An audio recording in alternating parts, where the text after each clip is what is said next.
Bismillahirrahmanirrahim. Assalamualaikum warahmatullahi wabarakatuh.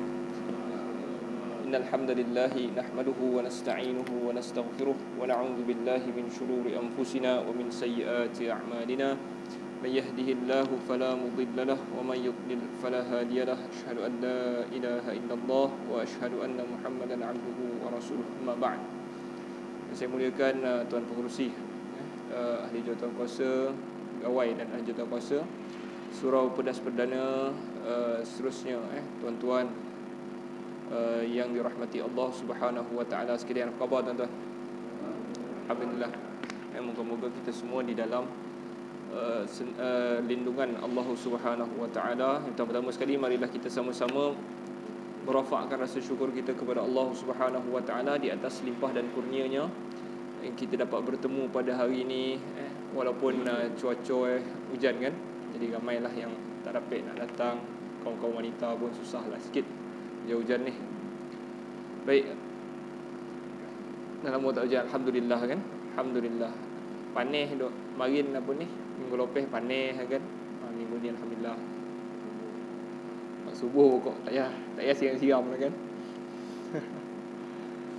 Baik, Allah Subhanahu Wa Taala sebut di dalam Al-Quran, dalam suratul Ahqaf, Allah sebut wawasainal insana biwalidayhi ihsana, dan kami telah berwasiat kepada manusia itu terhadap kedua ibu bapanya ihsana, berlakulah sebaik yang dia boleh. Ihsana. Hamalathu ummuhu kurhan wa wada'athu kurhan. Ibu dia mengandungkan dia dalam keadaan kurha.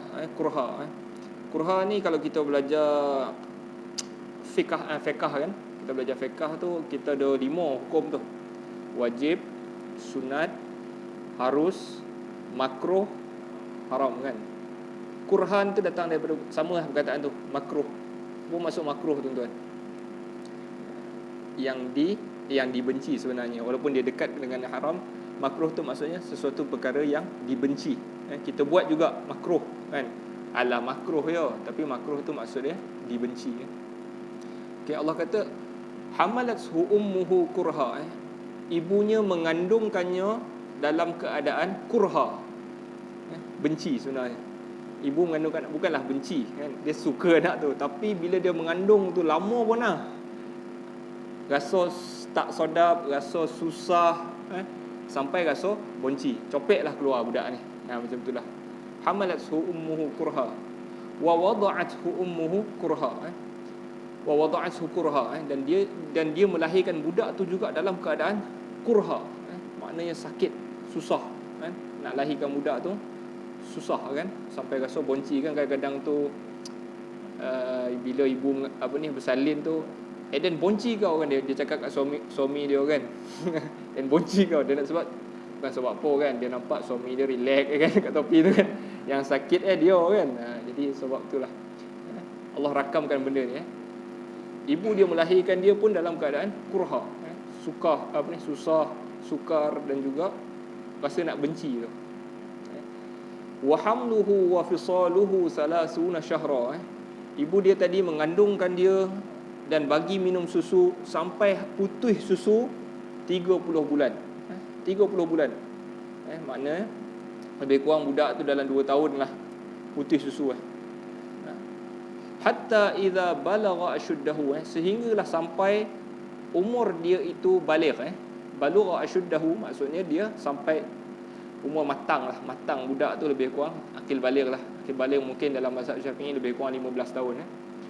Wa balagha 40 sanah, dan apabila dia sampai umur 40 tahun, qala rabbi auzi'ni, lalu orang tu pun kata, rabbi, wahai Tuhan aku, auzi'ni, bahagilah dekat aku ni sikit satu perasaan, an ashkura ni'mataka allati an'amta alayya, perasaan supaya aku ini boleh rasa bersyukur terhadap nikmat engkau yang telah engkau berikan kepada aku, wa ala walidayya, dan juga terhadap kedua ibu bapa aku. Dan supaya dengan rasa syukur ini, an a'mala salihan tardah, aku dapat melakukan kebaikan, salih, salih melakukan sesuatu yang baik untuk diri aku, sama ada dia di dunia ataupun di akhirat, terutamanya di akhirat lah. Buat sesuatu, kita mesti nak, bila kita buat sesuatu, kita harapkan sesuatu kan. Tak ada lah orang buat tu tak ada buat apa-apa saja kan, tak ada, mesti dia nak sesuatu. Sama ada benda itu bawa kebaikan dia di dunia ataupun kebaikan di akhirat. Supaya dengan rasa syukur itu aku boleh beramal salih, tardahu, yang mana engkau suka ataupun engkau redha dengan amalan aku itu. Okey. Jadi kat sini kita boleh belajar satu benda, iaitu kita ni kalau rasa kurang bersyukur tu kan, sampai umur 40 dah kena rasa bersyukur. Sampai umur 40, daripada kecil tu mak kita bolo kita, besarkan kita sampai matang, sampai 40 Allah kata kan, masih lagi tak rasa. Sepatutnya kita dah start lebih bersyukur kita ini sekarang ini daripada sebelum-sebelum. Wa aslih li fi zurriyyati, sambung lagi ayat Quran kata, dan orang ni juga selepas dia kata ya Allah bagi sikit kat aku supaya aku bersyukur, supaya dengan bersyukur itu aku boleh melakukan amal soleh. Dan dia juga orang ni Allah gambarkan, dia doa kepada Allah, wa aslih li fi zurriyyati, dan perbaikilah untuk aku ini zuriat keturunan aku. Jadi kita bila dah sampai 40, kita tahu Allah dah bagi banyak masa dekat kita. Kita kena fikir apa yang kita tinggalkan ni, apa lagi yang dia ada ni. Amalan pun mungkin tak berapa banyak kan. Apa yang lagi kita boleh jadi bantuan kita. Wa aslih li fi zurriyyati, perbaikilah zuriat keturunan aku ini. Itulah kita punya saham sebenarnya. Anak-anak kita, cucu-cucu kita, balik cucu ngajar ngaji go, belajar mau kita go, yang tu yang kita saham kita itu semua. Perbaikilah keturunan aku. Inni tubtu ilaika, sesungguhnya aku sekarang sudah bertaubat kepada engkau. Wa inni minal muslimin, dan sesungguhnya aku di kalangan orang-orang yang menyerah diri. Muslimin maknanya orang-orang yang menyerah diri. Jadi apabila kita sampai umur 40 tuan-tuan, maknanya kita dah, benda tu kita dah, sepatutnya kita dah rasa dan kita dah minta kepada Allah. Syukur, banyak amal soleh, apa lagi? Baikilah perbaikilah zuriat aku, dan juga bertaubat tadi. Inni tubtu ilaika, sesungguhnya aku bertaubat kepada kau. Waktunya umur macam ni adalah waktu kita bertaubat. Tuan-tuan yang dirahmati Allah Subhanahu taala, jadi itu sedikit mukadimah berkenaan dengan syukur. Sepatutnya syukur itu apabila kita makin besar ataupun makin dewasa, makin banyaklah rasa syukur kita. Okey. Tuan-tuan dirahmati Allah sekalian, hari ini kita nak sambung lagi kita punya pengajian ataupun pelajaran kita berkenaan dengan tafsir surah Ad-Duha. Surah Ad-Duha. Jadi surah Ad-Duha ini kita dah sampai ayat yang ke-8, ke-7. Ayat yang ke-7 kita dah sampai. Jadi saya ulang balik sekali lagi berkenaan dengan surah Ad-Duha sebelum kita masuk ayat yang ke-8.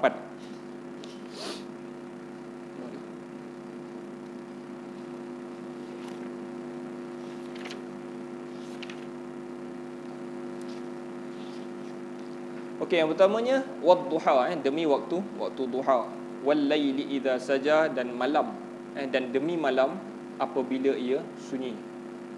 Ma wadda'aka rabbuka wa ma qala, tidak sekali-kali Tuhan ini tidak sekali-kali Tuhanmu meninggalkanmu, wa ma qala, dan dia juga tidak pernah marah. Okey, jadi apa yang kita ceritakan dulu, maknanya surah Ad-Duha adalah surah yang lama wahyu putih kan, waktu baru sampai. Jadi bukan sebab Tuhan ini tinggalkan kau, bukan juga sebab Tuhan marah mau kau wahai Muhammad. Lepas tu Allah sambung lagi, walal akhiratu khairul laka minal ula, dan benar-benar akhirat ataupun kemudian lebih baik daripada yang mula-mula. Kemudian itu lebih baik untuk engkau wahai Muhammad daripada mula-mula. Jadi kat situ ada dua tafsiran juga kita pernah ceritakan. Wala sawfa yu'tika rabbuka fatardah, dan nanti kami akan beri engkau wahai Muhammad, nescaya engkau akan suka dan engkau akan puas hati. Tarda maknanya engkau suka, engkau puas hati lah. Kami akan bagi kau, saya engkau akan suka. Okay?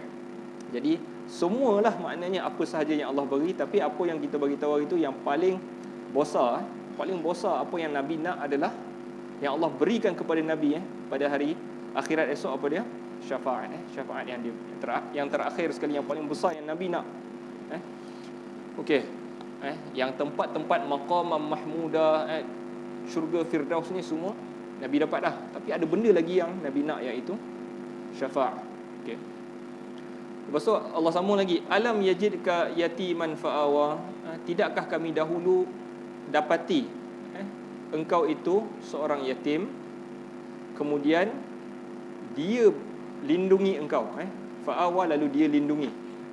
Jadi Nabi SAW yatim daripada kecil, dibela oleh atuknya, kemudian bapa saudaranya Abu Talib. Okey, inilah ayat minggu lepas yang kita belajar, iaitu yang terakhir kita belajar, wa wajadaka dhallan fahada, dan dia dapati engkau dhallan, sesat, fahada, lalu dia beri petunjuk. Jadi dhallan ni kat sini bukan maksud dia macam ghairil maghdubi alaihim walad dhalin, bukan yang tu. Walad dhalin dekat situ bukan orang-orang yang dimarahi, maghdub. Walad dhalin bukan orang-orang yang sesat, bukan. Wa wajadaka dhallan bukan macam dhalin tu, bukan. Okey. Dhalin kat situ orang-orang kafir, dalam suratul Fatihah. Yang kat sini dhal juga perkataan yang sama, tapi maksud dia lebih kepada orang yang bingung, orang yang mana sebenarnya, macam mana cara nak sembah Allah ni, mana, kan, macam tu. Dan Nabi ni apabila dulu dia tak tahu syariat ni, dia sering berulang ke Gua Hira untuk beribadah, dia panggil, untuk dia ta'azzul ataupun uzlah di Gua Hira untuk minta Allah bagi petunjuk. Dia tak tahu macam mana nak buat. Lalu Allah bagi dia Al-Quran, dan Allah ajarkan bagaimana syariat agama ni. Macam mana nak sembah Allah? Macam ni, takbir, Allahu Akbar. Jadi perkara ni Nabi minta dengan Allah, Allah bagi kepada Nabi, dan Nabi sampaikan kepada kita. Beruntungnya kita. Kita kalau Nabi tak diutuskan bagian ni, kita pun sama macam Nabi lah. Ataupun kita memang tak ambil tahu, kan. Kita pun tak tahu apa Allah nak kita ni, siapa Tuhan, apa Allah nak, kita pun tak tahu, kan. Jadi kita tak boleh nak fikir benda tu. Lalu apabila Nabi bingung mencari-cari ni, fahada, lalu Allah bagi dia petunjuk, lalu dia beri petunjuk, fahada. Okey, hari ni kita nak masuk ayat yang ke-8. Apa ayat yang ke-8? Selepas wa wajadaka dhallan fahada, wa wajadaka ailan fa'aghna. Okey, wa wajadaka ailan fa'aghna, dan dia dapati engkau ailan. Ail ni kalau ada kitab apa dia tulis, ailan, miskin. Dan dia dapati engkau itu miskin, fa'aghna, lalu dia cukupkan. Okey. Jadi ail, jadi kita nak bincang dulu perkataan sebelum kita pergi kepada dia punya tafsiran. Wa wajadaka, dan dia dapati engkau. Siapa engkau? Muhammad lah, Nabi Muhammad. Ailan, miskin. Kalau dalam Al-Quran ataupun dalam terjemahan dia kata, dan dia dapati engkau dulu miskin. Okey, jadi ail maksud asal dia adalah seseorang yang dia ditekan dan dia hampir musnah dengan tekanan itu. Sebab tu dalam bahasa Arab juga dipanggil ayal ataupun ailah, maksud dia keluarga. Jadi dalam ahli keluarga tu ada seorang yang akan protect semua orang. Pertama dia akan jaga. Yang kedua dia akan bagi makan. Dia akan jaga kebajikan keluarga tu. Jadi kalau orang tu dalam macam itulah orang tu, dia ayal, dia memerlukan ailan. Jadi maksud kat sini wa wajadaka ailan, maknanya orang yang, dan Allah dahulu dapati engkau ni orang yang memerlukan, wahai Muhammad. Kau ni perlukan sesuatu. Kau perlu, kau ni berharapkan sesuatu. Okey. Fa'aghna, lalu dia aghna, dia bagi cukup. Aghna ni dalam bahasa Arab dia juga dipanggil orang kaya, dipanggil ghani. Ghani ni orang kaya, ghani. Tapi ghani ni sebenarnya maksud dia orang tu dia dah tak perlukan orang lain. Lawan dia. Maknanya ayal ataupun ail, orang yang perlu. Nak hidup ni dia perlu. Ada orang bawa dia makan, ada orang bawa dia baju, ada orang bagi dia tempat tinggal. Itu ayal. Dia perlukan sesuatu. Macam budak-budak, dia perlukan mak ayah. Jadi budak itu ayal. Ataupun ail. Tetapi kalau orang itu dia ada rumah, dia ada kereta, dia tak perlu kaya pun, tapi dia ada semua dan dia tak perlukan orang lain, itu dipanggil ghani. Ghani juga. Okey, jadi Allah SWT dapati engkau wahai Muhammad dahulunya ail, miskin ataupun memerlukan, fa'aghna, lalu dia bagi cukup. Okey, dekat mana kita nak tengok bila Nabi memerlukan sangat ni? Bila Nabi perlukan sangat hidup dah? Selepas dijaga oleh Abu Talib, dia hidup sendirilah. Nabi SAW hidup secara sendirilah. Jadi dia miskin. Nabi SAW ni walaupun dia keturunan bangsawan daripada Abdul Muttalib ni, tetapi dia anak yatim, kan? Jadi dia perlu berusaha sendiri, untuk dapatkan harta, kan? Lalu Nabi SAW buat apa? Dia berniaga. Pertama sekali Nabi ni dia sebelum berniaga ni, sebelum dia pergi dengan Khadijah berniaga di Syam ni, dia menjadi orang kepercayaan di Mekah. Maknanya orang-orang banyak simpan barang dengan dia, lepas tu lalu dia orang pergi niaga, balik beri kat Nabi. Lalu barang Nabi SAW ni dia tak pernah hilangkan barang tu. Sebab tu dipanggil Al-Amin. Nabi SAW dipanggil Al-Amin. Dia memang boleh dipercayai. Kalau nak letak duit kau, nak letak apa kau, bagi kat Nabi ni. Okey, yang itulah antara perniagaan dia yang pertama dulu. Selepas tu Allah SWT memperkenalkan dia dengan Khadijah. Okey, dekat sini Khadijah mula perasan dia. Lalu Khadijah pun ambil dia bekerja sekali ataupun jadi macam partner lah, berniaga ke Syam. Okey, yang tu antara tunjuk ayat yang boleh kita faham bahawa wa wajadaka ailan fa aghna. Dahulunya kau ni tak ada bondo nak cari, tak ada duit, lalu Allah kayakan dia. Jadi para mufassirin mengatakan melalui dia qana Khadijah tu Allah cukupkan Nabi Muhammad sallallahu alaihi wasallam. Dia bagi cukup lah. Okey. Dengan duit itu jugalah, dengan Khadijah itu jugalah membantu dakwah Nabi sallallahu alaihi wasallam di Makkah. Okey, setakat ni tuan-tuan, kalau kita perasan ayat ni, ayat ni surah Wad-Duha ni tadi, Wad-Duha wal laili idza saja ma wadda'aka rabbuka wa ma qala. Ahlan. Walal akhiratu khairul laka minal ula wala sawfa yu'tika rabbuka fatardah alam yajidka yatiman fa'awa.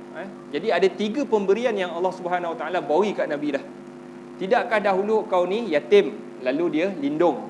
Waktu dia hidup dengan Abdul Muttalib, lepas tu Abdul Muttalib meninggal, ganti dengan Abu Talib.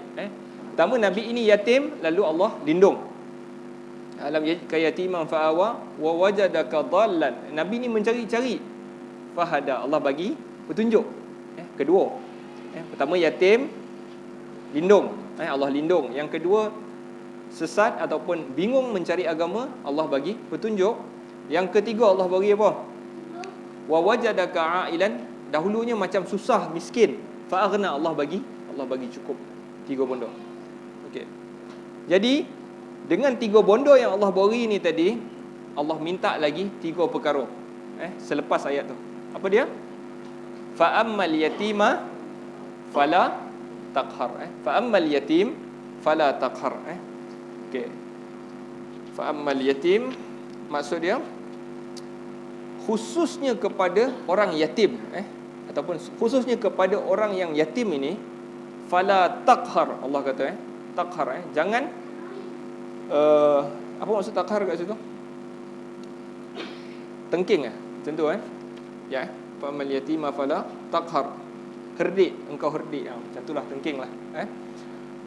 Okey. Jadi taqhar actually maksud dia qahar. Nama Allah SWT itu qahar, salah satu. Qahar itu ialah dia menguasai seseorang itu. Apa apabila kita jumpa anak yatim, jangan kau macam nak kontrol budak ni. Kau nak mentang-mentang lah dia tak ada siapa-siapa, kau nak kontrol.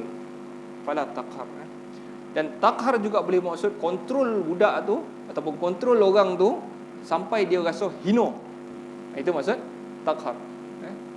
Fa ammal yatim, khususnya kepada orang-orang yatim ataupun budak yang yatim, fala taqhar, jangan kau buat macam tu.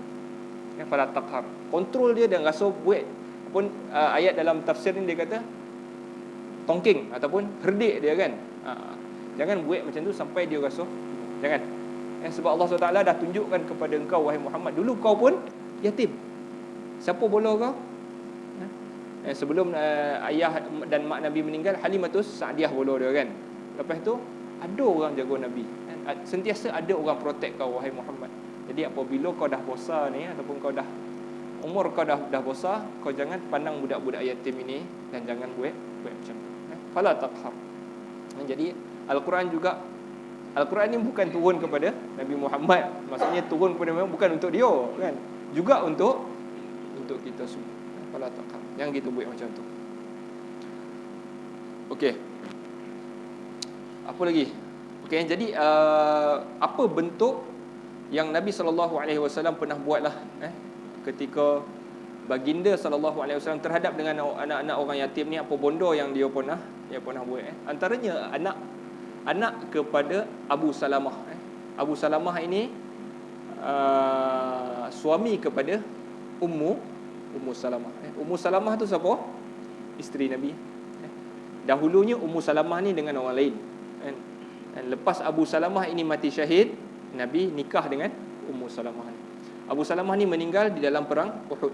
Perang Uhud ketika Nabi SAW di Madinah. Ketika itu orang Islam punya tentera lebih kurang 1,000 orang. Kan? 1,000 orang. Tapi lebih kurang yang poi tu betul-betul poi sampai ke Uhud tu 700 ya. 300 lagi tu caw kan. Lagi-lagi lah.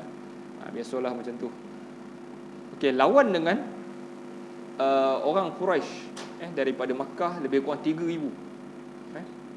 Walaupun awalnya orang Islam ni kontrol keadaan dan nak menang lah sebab strategi Nabi kan, akhirnya kalah juga disebabkan pemanah turun ke bawah. Jadi Abu Salamah ni salah seorang yang mati syahid di dalam perang Uhud. Okey. Jadi selepas Abu Salamah meninggal, Nabi ambil Ummu Salamah dan Nabi bela anak-anak Abu Salamah ni tadi. Jadi salah satu bentuk contoh Nabi SAW jaga anak-anak yatim. Kan, jadi kita pun kau nampak macam mana ada kau senyum mama. Kan. Jadi tapi taklah semesti ada kepentingan tak kan. Jadi Nabi SAW ni dia kalau dia tak nak kan. Ada wanita tawar nak jadi isteri Nabi pandang Nabi tak mau kan. Tapi mungkinlah Nabi nak Ummu Salamah ni, dia ambil Ummu Salamah, dan samping itu dia bela juga anak-anak Ummu Salamah ni. Antara anak Ummu Salamah ni Zainab. Salah seorangnya adalah Zainab yang mana Zainab ni dia perempuan tetapi dia sangat alim di dalam fiqh. Fiqh ni dia pandai kan. Biasa jarang kita tengok orang perempuan ni pandai-pandai mana dalam ilmu agama ni. Biasa nampak ustaz-ustaz kan. Tapi Zainab ni hebat juga di dalam ilmu fiqh. Okey. Yang keduanya apa lagi yang Nabi SAW contoh ni sebenarnya banyak yang kita boleh ambil lah contoh Nabi SAW buat baik kepada anak-anak yatim ni kan. Antaranya anak Ja'far bin Abi Talib. Anak Ja'far bin Abi Talib ni, siapa Ja'far bin Abi Talib? Abi Talib ni siapa? Bapa saudara Nabi. Jadi kalau Ja'far bin Abi Talib makna sepupu Nabi . Jadi sepupu Nabi SAW yang Ja'far ni, dia tak berhijrah sekali mau Nabi ke Madinah sebab dia pergi ke Habsyah. Dia hijrah dulu ke Habsyah. Lepas Nabi sampai ke Madinah, barulah dia ambil orang Habsyah, jom kita pindah ke Madinah. Okey. Itu sepupu Nabi Ja'far bin Abi Talib. Ja'far ni juga dia syahid di dalam perang Mu'tah. Perang Mu'tah. Mu'tah ni utara Saudi itulah. Mekah dia utara Saudi atau utara Mekah tu. Maksudnya dalam Jordan lah. Kawasan tu dikuasai oleh Kristian, Byzantine. Waktu tu Kristian lah, Rom, dia panggil Rom dulu, Rom. Tapi dia bukan Rom Barat, dia Rom Timur, Rom Timur. Maksud tu orang Kristian kuasai kawasan tu. Jadi ini antara perang Nabi yang pertama lawan dengan orang luar. Biasanya kita dengar lawan Quraisy kan. Yang ni lawan dengan orang Rom, orang Eropah. Tapi Eropah belah timur lah. Masa tu kerajaan Byzantine. Okey. Jadi Ja'far bin Abi Talib, kisah dia adalah dia syahid di dalam perang Mu'tah. Jadi ada kisah dia sikit, saya ada ambil tengok. Okey, kita bacalah sikit hadis ni. Hadis yang diriwayatkan Imam Ahmad, cerita tentang perang Mu'tah ni sikit. Okey. Daripada Abdullah bin Ja'far radhiyallahu anhu daripada Abdullah bin Ja'far, Abdullah bin Ja'far maknanya anak Ja'far ni tadi. Yang meninggalnya Ja'far bin Abi Talib. Abdullah bin Ja'far adalah anak kepada Ja'far. Dia riwayat hadis ni. Dia kata ba'atha Rasulullah sallallahu alaihi wasallam jaishan. Rasulullah sallallahu alaihi wasallam mengutuskan satu tentera. Ista'mala alaihim Zaid bin Harithah fa in qutila Zaidun aw istushhida fa amirukum Ja'far. Fa in qutila aw istushhida fa amirukum Abdullah ibn Rawahah. Nabi utuskan satu tentera, lalu dia lantik Zaid bin Harithah sebagai ketua dalam perang tu. Kalau Zaid itu dibunuh ataupun syahid, lalu ketua kamu adalah Ja'far. Yang inilah Ja'far tadi, Ja'far bin Abi Talib ni. Okey, kalau dia dibunuh ataupun dia syahid, lalu fa amirukum, lalu ketua kamu nanti adalah Abdullah bin Rawahah. Okey, lalu Abdullah ni pun ceritalah balik. Fa akhadha ar-rayah Zaid faqatala hatta qutila. Lalu Zaid pun pergilah berperang, lalu dia dibunuh. Zaid ni ketua, dia pegang rayah ni, maknanya bendera lah. Maknanya bendera, orang akan attack yang pegang bendera ni sebab orang tahu dia ketua lah. Jadi jatuh bendera ni kalah lah makin. Jadi pegang bendera ni, Zaid yang pegang. Okey. Thumma akhadha ar-rayata Ja'faru faqatala hatta qutila. Kemudian dibunuh, lepas Zaid bin Harithah dibunuh, siapa ambil? Ja'far. Siapa Ja'far? Ja'far bin Abi Talib ni.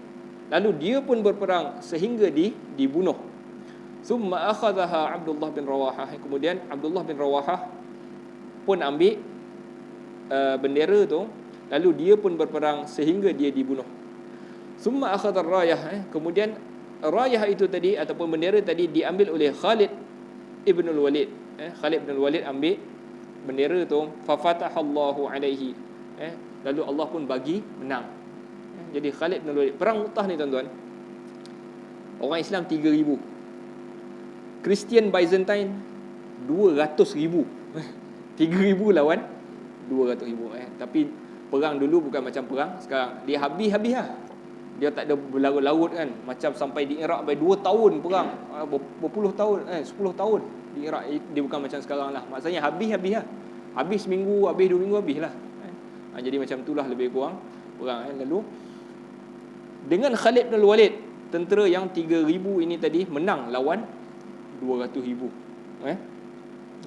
Mungkin dia kalah tu bukanlah total kalah, tapi dia orang berundur lah maksudnya. Berundur, tak boleh lawan lah ni. Kan kita hantar 10,000, mati 5,000. Jadi dia rasa rugi hantar macam tu. Mungkin dia berundur macam tu lah.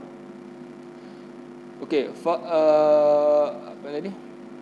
Wa ata khabrahumun Nabi sallallahu alaihi wasallam. Lalu khabar, cerita tentang kemenangan di perang Mu'tah tu tadi sampai kepada Nabi.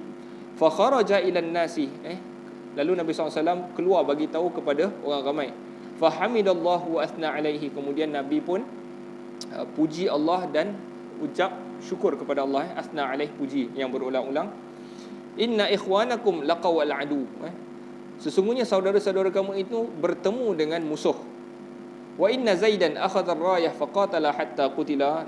Lalu Zaid pun ambil bendera, dia pun berperang sehingga dia dibunuh. Nabi cerita baliklah benda ni. Sebab orang ramai tak tahu, orang ramai di Madinah. Perang itu di Mu'tah, jauh. Saya rasa tak tahu, mungkin naik flight lah kot. Maksudnya ni Saudi, Mekah di Saudi, Mu'tah tu di Jordan. Okey. Nabi pun cerita baliklah, Zaid ambil dan Zaid pun dibunuh. Awis tushhid, ataupun mati syahid. Kemudian diambil oleh Ja'far bin Abi Talib. Dia perang sehingga dia dibunuh ataupun dia mati syahid. Kemudian bendera itu diambil oleh Abdullah bin Rawahah, lalu dia pun berperang sehingga dia dibunuh ataupun dia mati syahid. Ini saya terjemah direct, maksudnya daripada lafaz hadis lah. Summa akhadha ar-rayata, kemudian diambil bendera itu, saifun min suyufillahi, iaitu pedang daripada pedang-pedang Allah, Khalid ibn al-Walid. Fafatahallahu alaihi, kemudian Allah membuka ataupun Allah memberikan kemenangan di atasnya. Maknanya tadi susah nak menang, saat dapat dah ke Khalid bin Walid, Allah buka, Allah mudahkan untuk menang. Okey. Jadi dalam kes ni tadi, saya nak cerita siapa tadi? Ja'far kan? Ja'far bin Abi Talib saya nak cerita ni. Okey, ini nak sampai cerita dia lah. Summa amhala ali Ja'far, summa amhala ala Ja'far, lalu Nabi SAW biarkan keluarga Ja'far ni tadi thalathan ayyatiyahum, Nabi biarkan keluarga Ja'far ni tadi 3 hari. Lepas Nabi cerita tu, dia cerita tadi kan, Ja'far ambil, dibunuh, mati syahid. Lalu keluarga dia pun dengar. Lalu Nabi biarkan keluarga sepupu dia ni tadi biar dulu 3 hari. So 3 hari ni nak sodeh, nak apa, biar dulu. Maksudnya ihdad, di dalam Islam juga ada ihdad, maknanya keluarga tu bolehlah berkabung, maksudnya. Tapi berkabung yang dibenarkan, bukan berkabung kau napa kau pergi dulu, yang tu tak boleh. Yang tu merintih, dilarang. Dilarang, niyahah dilarang di dalam agama, tak boleh. Sedih, memanglah sedih kan, maksudnya keluarga dia, bapa dia meninggal, jadi dia nak sedih, betul lah. Adalah orang datang, apa sedih-sedih ni kan? Tak boleh kan, manusia itu sedih kan. Okey, Nabi biarkan selama 3 hari. Barulah Nabi datang. Summa atahum faqala, kemudian Nabi SAW datang kepada mereka. Faqala, lalu dia bagi tahu, la tabku ala akhi ba'da al-yawm, jangan nangis dah terhadap saudaramu selepas daripada hari ini. Maknanya jangan nangis dah, keluarga kau ni jangan nangis dah terhadap Ja'far ni selepas hari ini. Sebab tu para ulama mengatakan nak nangis beryoyo ni, nangislah kan, bukan menjorit dia. Nangis beryoyo ni 3 hari. Lepas daripada tu tak boleh dah. Okey, ud'u li ibnai akhi, panggilkan kepada aku 2 anak buah aku ni. Ja'far ni sepupu Nabi. Dia ada anak 2 orang. Nama yang pertama adalah yang pertama Abdullah yang riwayat hadis ni, dan yang kedua siapa tadi? Abdullah yang pertama, Safati Abdullah ukhud Ja'far. Muhammad, yang pertama Muhammad dan yang kedua Abdullah. Okey. Nabi kata panggil 2 orang anak buah aku ni, anak Ja'far tadi. Faqala faji'a bina ka'annana ufrukh, ka'annana afrukh. Lalu 2 orang ni pun datanglah kepada Nabi, anak buah 2 orang ni tadi, iaitu Muhammad dan juga Abdullah. Lalu Nabi nampak seperti kami ini, yang riwayat ni Abdullah, jadi kami pun datang kepada Nabi, dan Nabi nampak kami ni macam afrukh. Afrukh ni maknanya rambut dia tu macam ada tolu-tolu kan, ada bondo yang bertolu-tolu. Kutu lah senang cerita kan. Macam ada kutu rambut 2 orang ni. Sedih benar, tak mandi ke apa kan. Jadi macam ada kutu-kutu kan. Lalu Nabi SAW panggil, bagi tahu dekat orang, ud'u li al-hallaq, panggil dekat aku tukang gunting rambut. Panggil gunting rambut apa ni, hallaq ni barber lah kan, barber kan, gunting, barber kan. Okey, panggilkan tukang gunting. Fa hallaqa ru'usana thumma qala, lalu orang yang datang, tukang gunting tu pun datang dan dia pun gunting rambut kami. Jadi hallaq ni juga dia sebenarnya bukan gunting tau, botak kan kepala. Hallaq maknanya botak kepala. 2 orang ni kan ada kutu, takkan nak biar kan, dia cantik pula kan, taklah. Jadi botakkan kepala dia. Kemudian Nabi kata apa? Ama Muhammadun fashabbaha ammana Abi Talib. Muhammad ni lepas dah gunting semua, dah bersih, dah mandi, Nabi pun bagi tahu dekat Muhammad. 2 orang tadi anak buah, Muhammad Abdullah, 2 orang ni. Muhammad ni Nabi kata muka dia sama macam pakcik kami, Abu Talib. Pakcik Nabi Abu Talib lah, Ja'far bin Abi Talib, atuk kepada Muhammad dan Abdullah ni tadilah. muka Muhammad ni macam atuk iaitu Abu Talib. Wa amma Abdullah, dan Abdullah ni dia ni fashabihu khalqi wa khuluqi. Dia ni sama macam akhlak dia sama macam sama macam aku iaitu Nabi sallallahu alaihi wasallam, dan bentuk badan dia pun macam aku. Khuluqi khalqi maknanya kejadian dia tu, maksudnya sifat-sifat muka dia, badan dia macam Nabi. Nabi beritahu macam tu. Yang ni seorang macam atuk seorang lagi macam saya. Okey. Summa akhadha bi yadi fa ashalaha. Kemudian dia ambil tangan, lalu dia angkat tangan, faqala, lalu Nabi SAW berdoa, Allahumma khluf Ja'faran fi ahlihi, ya Allah gantikanlah Ja'far dalam keluarganya, wa barik li Abdullah fi safqati yaminih, dan berkatilah Abdullah pada usahanya. Safqati yaminih maknanya usaha dia. Dan Abdullah ni terkenal dengan seorang, dah besar tu, dia terkenal dengan seorang peniaga yang berjaya, peniaga yang hebat. Nabi minta berkat, lalu memang berkat sungguhlah. Berkat ni kita pun dah beritahu dulu. Berkat ni maksud dia apa tuan-tuan? Berkat ni asal maksud bertambah. Barik, bertambah dan juga stabil. Jadi kita minta semoga Allah berkati engkau. Iaitu maksud Allah tambah, dan juga benda yang dia tambah itu, benda ni kalau tambah copek pun dia boleh runtuh. Tambah dalam keadaan stabil. Okey, yang tu maksud barik. Okey, qalaha thalatha mirarin. Lalu Nabi SAW doakan tu, Allahumma khluf Ja'faran fi ahlihi wa barik li Abdullah fi safqati yaminih. Nabi doa tiga kali. Faja'at Amnan, lalu datang Amnan. Siapa Amnan ni? Asma bintu Umais. Asma bintu Umais ni isteri kepada Ja'far. Balu lah makna balu yang ditinggalkan oleh Ja'far. Fadzakarat yutmana, lalu dia pun bagi tahu Nabi macam mana ni, kita ada anak yatim dua orang ni, macam mana ni kan. Dia mengadulah mau Nabi kan. Asma bintu Umais ni dia mengadu kat Nabi. Lalu Nabi sallallahu alaihi wasallam kata, al-ailatu takhafina alaihim wa ana waliyuhum fid dunya wal akhirah. Orang yang jaga anak-anak yatim ni, bapak dia dah meninggal, dia memang takut dengan anak-anak ni tadi. Nabi jamin kepada mereka, Nabi kata wa ana waliyuhum fid dunya wal akhirah. Akulah penjaga mereka di dunia dan akhirat. Okey, jadi Nabi SAW itu antara apa benda yang Nabi SAW buat. Maksudnya kita bagi tahu dekat keluarga tu, aku jaga dia ni. Tak mesti kita nak kena kahwin dengan mak tak ya. Jadi kita jaga dia. Apa dia tak cukup, makan tak cukup, apa ni, minum tak cukup, belanja sekolah kita jaga. Okey, azan ni. Kita azan dulu, saya sambung sikit lagi, lepas tu kita habislah. Azan azan dulu tu.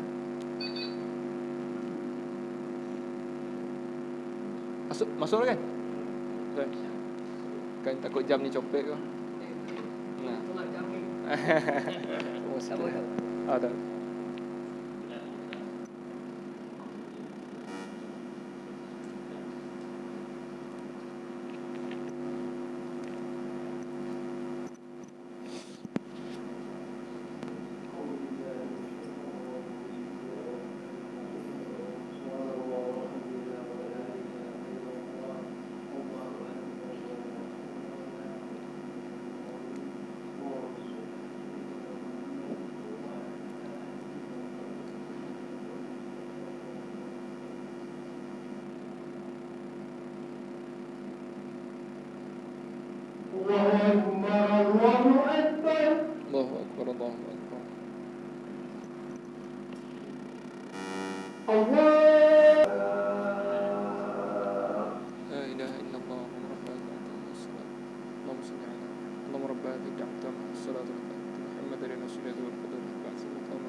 Baik. Jadi demikian Nabi SAW, apa yang Allah Subhanahu Wa Taala ajarkan kepada dia. Yakni ayat ni Makki, ayat yang surah Wadduha ni turun ketika zaman Makkah. Abu Ja'far meninggal pada zaman Madani, Madinah, ketika di Madinah dalam perang Mu'tah, di hujung-hujung umur Nabi SAW. Nabi SAW bagaimana dia praktiskan ayat Al-Quran, iaitu dia praktiskan ayat ni, iaitu berbuat baik kepada anak yatim, iaitu dengan membela anak-anaknya. Wa ana waliyuhum fid dunya, aku adalah pelindung untuk mereka itu di dunia, yakni apa sahaja keperluan dunia dia, sama ada makan, minum, belajar, semua benda yang itu dia wali kepada mereka. Wal akhirah, dan juga akhirat. Yakni kita bukan sekadar ambil berat terhadap makan minum sahaja. Kita juga tahu kan, dah boleh semayang pun budak ni, dah pandai, dah boleh mengaji kau pun kan. Jadi benda-benda tu juga kita ambil berat terhadap anak-anak yatim ini. Okey. Dalam kisah ni juga sebenarnya ada satu benda yang popular. Riwayat kisah ni, kematian Ja'far bin Abi Talib ni juga ada satu benda yang popular lah, iaitu di antara sunnah. Sebab dalam lepas cerita ni tadi, lepas daripada Ja'far bin Abi Talib meninggal, Nabi perintahkan kepada orang-orang Islam di Madinah, iaitu khususnya kepada jiran-jiran Ja'far bin Abi Talib ni, Nabi suruh kepada mereka, isna'u li ali Ja'far ta'aman. Apabila meninggal sahaja keluarga Ja'far ni tadi, Nabi perintahkan kepada jiran-jiran ni tadi, buat makan untuk keluarga Ja'far. Ja'far meninggal ni, buat makan untuk keluarga dia.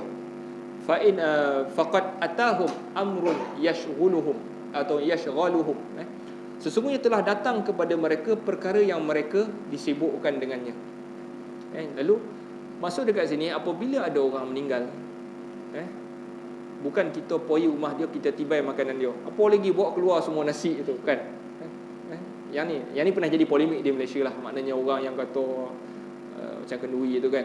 Jadi ia macam lain, dia macam bertentangan dengan apa yang Nabi ajar. Apabila orang meninggal, jiran ni buat makan untuk orang tu, dia bagi makan. Maknanya orang ni sibuk nak urus jenazah ni, jenazah dah sampai mana, lepas tu dia nak urus, dia tanam kat mana kan, nak tunggu saudara ni nak sampai, dia sibuk. Jadi apa tanggungjawab orang di sekeliling orang tu adalah siapkan. Iaitu salah satu kelengkapan manusia ni, macam mana sibuk pun kono makan. Jadi makannya siap, kita beri dia makan.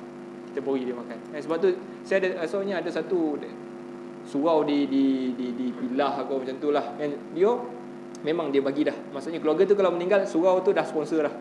Masjid tu dah sponsor dah. Maknanya tapi itulah kan, masjid boleh lah cerita banyak duit Jumaat kan. Kan betul Imam kan, masjid banyak duit Jumaat kan. Surau dia susah sikit lah kan. Tapi kalau ada dana kita untuk benda tu, kita support dia makan. Duit surau tu, ataupun kita janganlah pakai duit surau, kita letak tabung macam tu lah, macam khairat tu punya tabung apa untuk sponsor dia orang ni. Dia orang sibuk. Bukan kita datang malam ni, kita datang, kita tibai makanan kau. Tak macam tu lah. Kita bukan tibai makanan dia. Tak ada makanan, order lah. Duit dia kan. Jadi benda yang sebenarnya kita nampak benda ini berlainan dengan sunnah yang Nabi SAW ajarkan. Hatta Imam Syafi'i juga, apabila dia baca hadis ni, dia kata, Imam Syafi'i, mazhab Syafi'i, Imam Syafi'i sendiri kata, wa uhibbu, aku suka li jiranil mayyit, kepada jiran-jiran mayat, ataupun jiran mayat ni apa?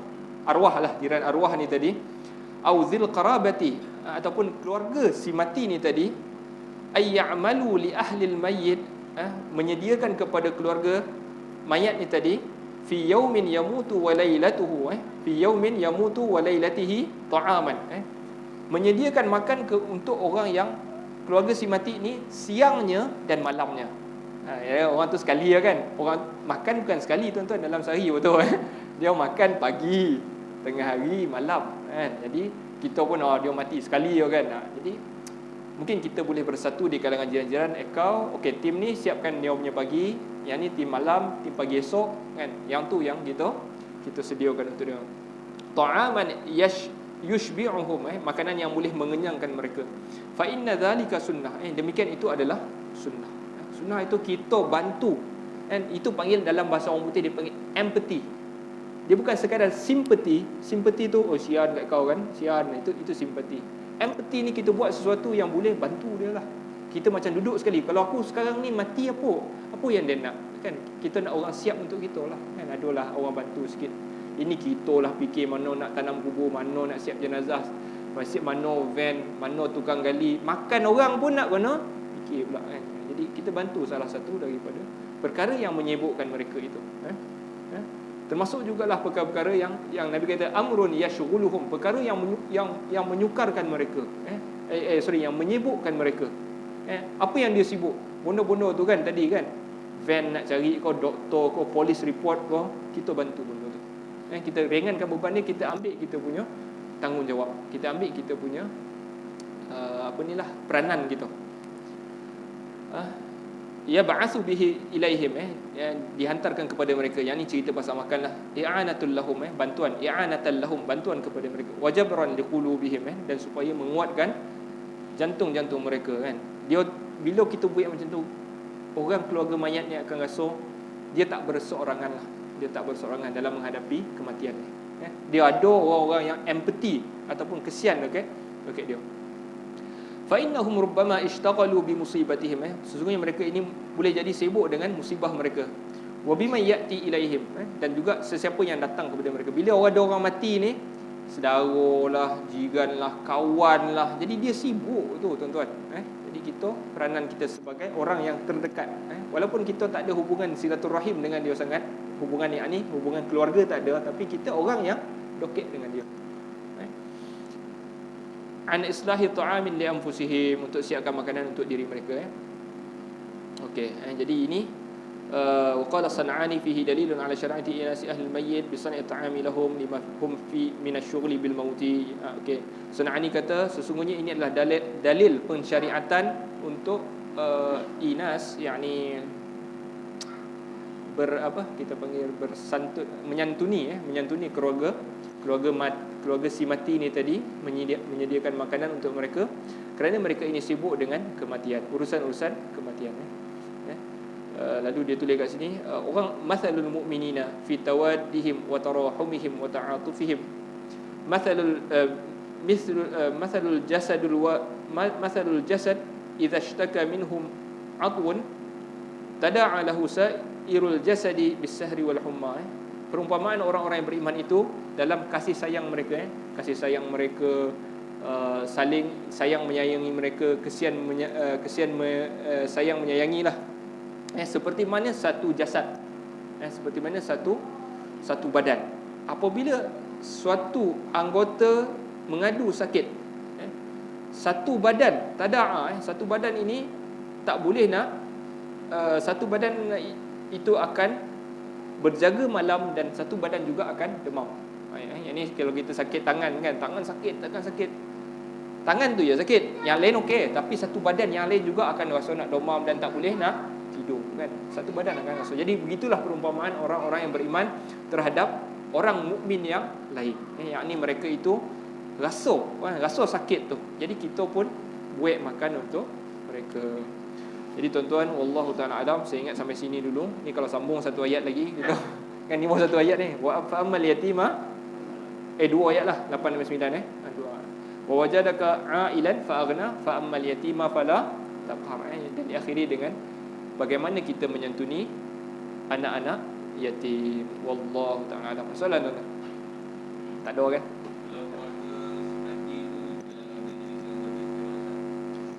Okey. Dia nak jamu juga. Okey.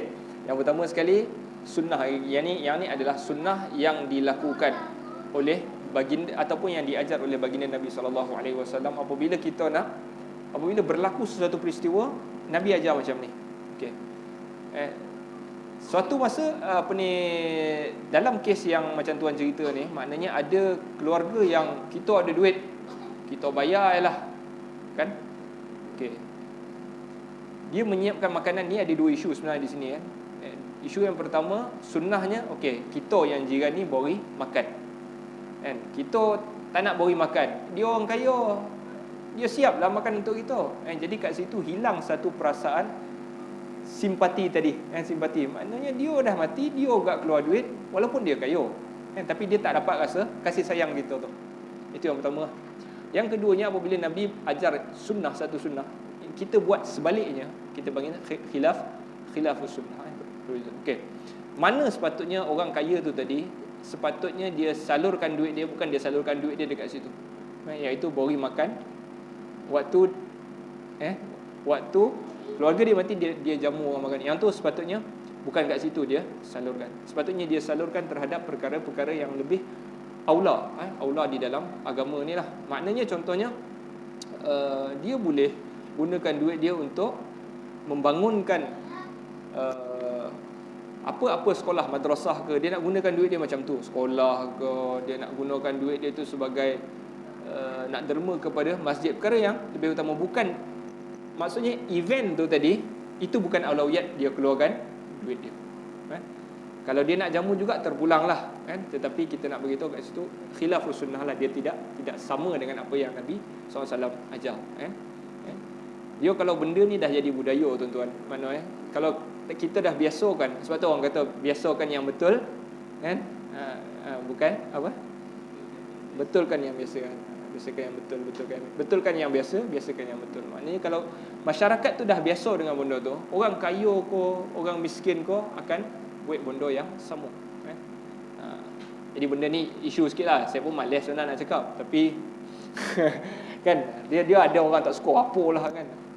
Saya hanya bagi tahu apa yang sunnah. Saya tak kata yang buat ni semua haram ko, sosek ko, tak ada. Saya tak kata kan. Tapi apa yang sunnahnya, yang tu lah sepatutnya yang kita buat kan.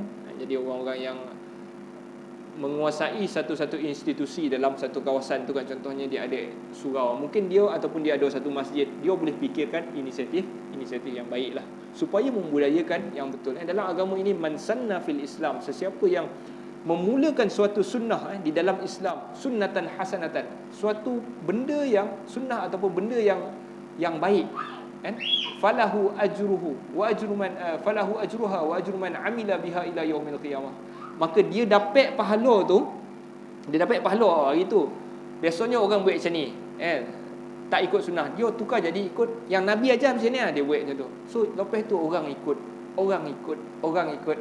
Falahu ajruha, dia dapat pahala yang tadi dia buat tadi, yang first event dia buat tadi tu dapat pahala. Wa ajru man amila biha ila yaumil qiyamah, dia dapat juga pahala siapa yang buat selepas dia. Orang yang lepas dia tu buat sebab apa? Dia start itu, kan?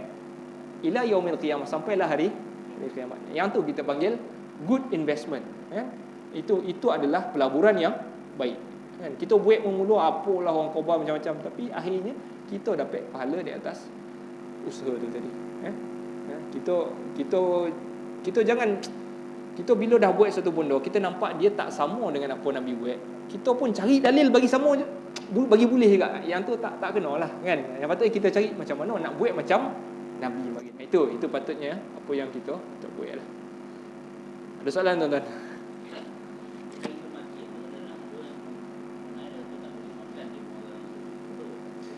Okey, Imam tanya tidak boleh makan di rumah si mati. Okey. Sebab ada asar daripada sahabat kunna na'uddu, daripada Jabir. Asar maknanya Jabir dia cerita, bila Jabir cerita, ini sahabat bila dia cerita benda yang sesuatu benda yang macam tak mungkin sahabat tahu, melainkan dia mesti ambil daripada Nabi. Tak mungkin sahabat boleh pandai cerita, kan, melainkan benda tu mesti dia ambil. Okey, Jabir ni cerita, dia cakap kunna na'uddu sana'atut ta'am min ahlil mayyit minan niyahah. Kami menganggap keluarga si mati yang menyediakan makanan, keluarga si mati yang menyediakan makanan untuk orang-orang yang datang ziarah dia, ni orang-orang jiran lah maksudnya. Kalau untuk ahli keluarga dia yang datang daripada jauh nak balik tu, dia beri makan, tak apalah, sebab itu memang kaitan ni. Ni orang-orang topi-topi yang patut bantu tadi, dia siapkan untuk dia. Yang tu maksud dia. Kami menganggap orang ahli keluarga si mati yang menyediakan makanan untuk orang-orang sekeliling dia ni yang patut bantu dia tadi, minan niyahah, daripada niyahah. Niyahah ni apa tadi saya sebut? Rintihan, merintih. Kami anggap kalau orang keluarga tu buat makan macam niyahah. Niyahah itu dilarang dalam agama. Niyahah itu maksud dia macam menjerit tadi. Kenapa kau mati? Kenapa? Yang tu masyarakat Arab dulu, yang tu dia buat. Bila nak tunjukkan orang itu adalah tulang keluarga, orang yang banyak bantu masyarakat. Bila dia mati, masyarakat Arab dulu sebelum Nabi, mereka akan buat benda ni, niyahah. Apa kau dah poi, apa kenapa kan, yang tu. Jadi Jabir bagi tahu, kami menganggap buat makanan tu macam perbuatan merintih ni tadi. Disebabkan itu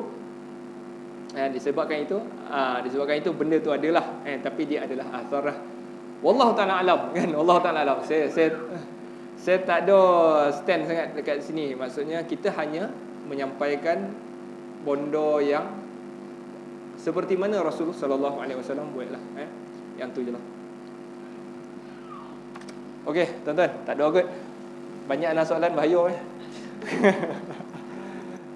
Wallahu ta'ala alam. Nasallallahu ta'ala yanfa'ana bima sami'na wa ay yaj'alana hudatan muhtadin. Sallallahu ala sayyidina Muhammad wa ala alihi wa sahbihi wa sallam. Walhamdulillahi rabbil alamin. Kita qomat dan solat.